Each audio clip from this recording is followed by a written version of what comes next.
हमने science fictional movies में देखा है कि कैसे पृथ्वीवासी पृथ्वी से बाहर दूसरे ग्रहों पर जाकर बस्तियां बसाते हैं और हमारा भी कुछ यही सपना है कि हम अपने चंद्रमा और मंगल ग्रह पर बस्तियां बसाएं और एक इंटरप्लैनेटरी सिविलाइजेशन बन जाएं। लेकिन दूसरे ग्रहों या चंद्रमाओं पर बस्तियां बसाना अब सपना या साइंस फिक्शनल नहीं रह गया है। इस नए एरा की नींव रखी जाएगी, हम सब इसके साक्षी होंगे।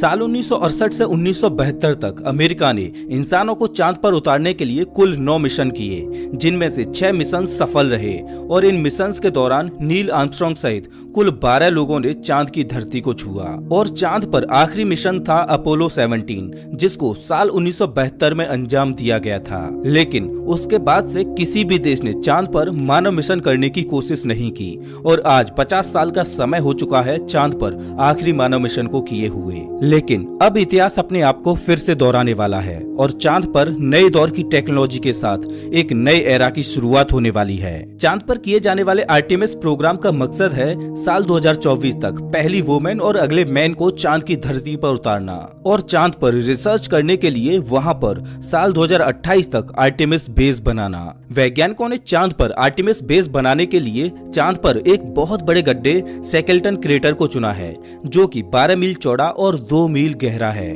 सोचकर देखिए कि मानव निर्मित एक बहुत बड़ा लूनर बेस इस गड्ढे के अंदर काले अंधेरे में होगा। लेकिन आखिर चांद पर लूनर बेस बनाने की क्या जरूरत पड़ेगी और इसका आगे आने वाले स्पेस मिशंस के लिए क्या इस्तेमाल होगा? चांद पर गोल्ड, प्लेटिनम और अन्य रेयर अर्थ मेटल्स का खजाना है। लेकिन किसी भी बाहरी कॉस्मिक बॉडी पर जो सबसे बड़ा खजाना होता है वो है पानी। अगर पानी को हाइड्रोजन और ऑक्सीजन में स्प्लिट करके सेपरेट किया जाए और हाइड्रोजन और ऑक्सीजन को लिक्विड में कन्वर्ट किया जाए तो ये बन जाता है एक रॉकेट फ्यूल, जो कि स्पेस मिशन के लिए बहुत ही कारगर साबित होगा। पृथ्वी से लॉन्च किए गए किसी भी स्पेसक्राफ्ट को चांद पर जाकर फिर से रिफिल किया जा सकेगा। वैज्ञानिक मानते हैं कि सैकेल्टन क्रेटर की गहराई में पानी बर्फ के रूप में दफन है। अगर वहां पर पानी का बहुत बड़ा भंडार मौजूद है तो वो फ्यूल का बहुत बड़ा रिसोर्स बन सकता है। नासा का मानना है कि चांद पर 600 मिलियन से लेकर 1 बिलियन मैट्रिक टन तक लूनर आइस मौजूद है, जो कि भविष्य में किए जाने वाले मानव मिशनों के लिए बहुत बड़ा खजाना है। अगर हम इस पानी को अच्छी तरह से हार्वेस्ट कर पाए तो चांद मंगल ग्रह की यात्रा के लिए एक फ्यूल स्टेशन का काम कर सकता है। लेकिन ये सब इतना आसान नहीं रहने वाला। चांद पर लूनर बेस बनाने के लिए बहुत सी चुनौतियों का सामना करना पड़ेगा। आर्टेमिस प्रोग्राम के 4 मेन कंपोनेंट्स हैं। पहला है स्पेस लॉन्च सिस्टम रॉकेट यानी SLR, जो कि अभी तक का सबसे पावरफुल रॉकेट होगा, जो स्पेसक्राफ्ट को पृथ्वी से बाहर तक लॉन्च करेगा। दूसरा कंपोनेंट होगा ओराइन स्पेसक्राफ्ट, जो कि एस्ट्रोनॉट्स को चांद तक ले जाएगा। तीसरा कंपोनेंट होगा लूनर गेटवे।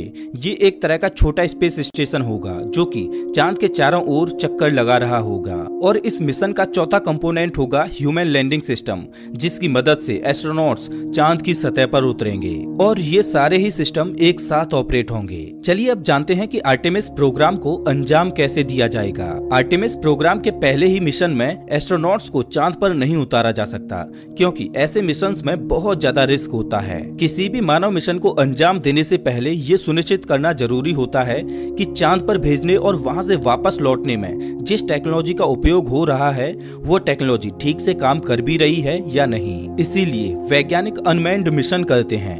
जब उनमें सफलता मिल जाती है तब जाके इंसानों को भेजने का रिस्क लिया जाता है और उनमें उन्हीं रॉकेट्स और टेक्नोलॉजी का इस्तेमाल किया जाता है जो अनमैन्ड मिशन को अंजाम दे चुकी होती हैं। ऐसा ही वैज्ञानिकों ने चांद पर इंसानों को उतारने के लिए अपोलो प्रोग्राम में किया था। अपोलो 4, 5 और 6 इन 3 अनमैन्ड मिशन को सबसे पहले अंजाम दिया गया था। उसके बाद अपोलो 7, 8, 9 और 10 मिशन को अंजाम दिया गया, जिसमें एस्ट्रोनॉट्स तो थे लेकिन उनमें चांद पर उतरने के लिए लैंडर मौजूद नहीं था। मतलब इन मिशंस में एस्ट्रोनॉट्स को चांद पर उतरने के लिए नहीं भेजा था, बल्कि उन्हें केवल सभी सिस्टम्स को टेस्ट करने के लिए भेजा गया था। अपोलो 7, 8, 9 और 10 मिशंस में एस्ट्रोनॉट्स चांद पर गए तो थे, लेकिन वो चांद के ऑर्बिट में घूमकर फिर से वापस आ गए। जब वैज्ञानिकों ने ये सुनिश्चित कर लिया कि अब वो इंसानों को चांद पर उतारने में सक्षम हैं, तब जाके अपोलो 11 को लॉन्च किया गया और इंसानों को चांद की धरती पर पहली बार उतारा गया। ठीक उसी तरह से आर्टेमिस प्रोग्राम को भी अंजाम दिया जाएगा। आर्टेमिस प्रोग्राम के पहले फेज में 3 मिशंस किए जाएंगे, जिसमें आर्टेमिस 1 एक टेस्ट फ्लाइट होगी, जिसमें SLS रॉकेट ओराइन स्पेसक्राफ्ट को लॉन्च करेगी, जिसमें कोई भी इंसान मौजूद नहीं होगा। इस मिशन मिशन का मकसद ये सुनिश्चित करना होगा कि एस्ट्रोनॉट्स को ले जाने के लिए जिस रॉकेट और स्पेसक्राफ्ट को इस्तेमाल किया जाएगा वो उनके लिए सेफ है या फिर नहीं। इस मिशन के दौरान 13 छोटे छोटे सैटेलाइट्स को भी लॉन्च किया जाएगा। आर्टेमिस 1 के बाद आर्टेमिस 2 को लॉन्च किया जाएगा जिसमें एस्ट्रोनॉट्स को भेजा जाएगा। इस मिशन का मकसद होगा कि ओरायन स्पेसक्राफ्ट का लाइफ सपोर्ट सिस्टम भविष्य में होने वाले मून मिशंस के लिए लंबे समय तक सस्टेन करेगा या नहीं। इस मिशन में 4 एस्ट्रोनॉट्स को लूनर ऑर्बिट में भेजा जाएगा और ये एस्ट्रोनॉट्स वहां पर चांद की परिक्रमा करते हुए 4 दिन बिताएंगे। उसके बाद फिर से वे घर वापस लौट आएंगे और उसके बाद आर्टेमिस 3 को लॉन्च किया जाएगा जिसमें पहली बार एक वुमेन चांद की धरती को छुएगी और 50 साल के एक लंबे इंतजार के बाद फिर से चांद पर इंसान पहुंचेंगे। आर्टेमिस 3 को 2024 में लॉन्च किया जाना है। स्पेस लॉन्च सिस्टम यानी SLS को साल 2011 से ही डेवलप किया जा रहा है जब नासा ने पहली बार आर्टेमिस प्रोग्राम को अनाउंस किया था। ये अभी तक का सबसे पावरफुल रॉकेट है और ये दुनिया का सबसे सुपर हैवी लिफ्ट व्हीकल है। ये इतना पावरफुल है कि एक 32 मंजिला इमारत को भी उछालकर फेंक दे। SLS का काम होगा ओरायन स्पेसक्राफ्ट को पृथ्वी के ऑर्बिट में ले जाना। पृथ्वी के ऑर्बिट में पहुंचने के बाद काम शुरू होगा ओरायन स्पेसक्राफ्ट का। ओरायन स्पेसक्राफ्ट को 3 पार्ट से मिलकर बनाया गया है जिसमें से पहला है क्रू मॉड्यूल जिसमें 6 एस्ट्रोनॉट्स रहकर काम कर सकते हैं और डीप स्पेस ट्रेवल कर सकते हैं। लेकिन आर्टेमिस 3 मिशन में केवल 4 एस्ट्रोनॉट्स ही चांद पर जाएंगे। इसका दूसरा पार्ट है सर्विस मॉड्यूल जिसमें एस्ट्रोनॉट्स का लाइफ सपोर्ट सिस्टम मौजूद है। सर्विस मॉड्यूल का ही काम होगा क्रू मॉड्यूल में पर्याप्त प्रेशर और ऑक्सीजन बनाए रखना। साथ ही सर्विस मॉड्यूल में एक इंजन भी है जिसको डीप स्पेस में ऑपरेट किया जाना है। और ओरायन का तीसरा पार्ट है एबॉर्ट सिस्टम। इसका उपयोग मेनली एस्ट्रोनॉट्स की सेफ्टी के लिए है। अगर बाई चांस लॉन्च से लेकर पृथ्वी के ऑर्बिट में प्रवेश करने तक मिशन में कोई गड़बड़ी होती है तो एस्ट्रोनॉट्स इस अबॉर्ट सिस्टम की मदद से अपनी जान बचा पाएंगे। पृथ्वी के ऑर्बिट में एक बार ओरायन के पहुंचने के बाद लोड कम करने के लिए अबॉर्ट सिस्टम को हटा दिया जाएगा क्योंकि अब ओरायन खुद ही सेफली अबॉर्ट कर सकता है। रॉकेट से अलग होने के बाद ओरायन स्पेसक्राफ्ट चांद की ओर गोली की रफ्तार से भी तेज गति से बढ़ेगा। आर्टेमिस प्रोग्राम को नासा अकेले अंजाम नहीं देने वाला बल्कि इस मिशन में कुछ अंतर्राष्ट्रीय और प्राइवेट कंपनी भी सहयोगी होंगी। ओरायन स्पेसक्राफ्ट चांद तक तो पहुंच जाएगा लेकिन ओरायन अपने साथ चांद पर उतरने के लिए लैंडर को नहीं लेके जाएगा। इसीलिए स्पेसएक्स इस मिशन के पहले ही चांद के ऑर्बिट में ह्यूमन लैंडिंग सिस्टम को प्लेस कर देगा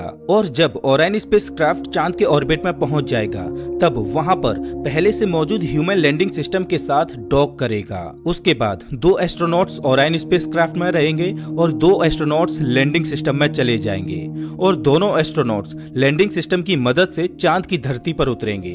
तब तक ओरायन स्पेसक्राफ्ट चांद के चक्कर लगाता रहेगा। एस्ट्रोनॉट्स एक हफ्ते तक चांद की सतह पर रहकर रिसर्च करते रहेंगे।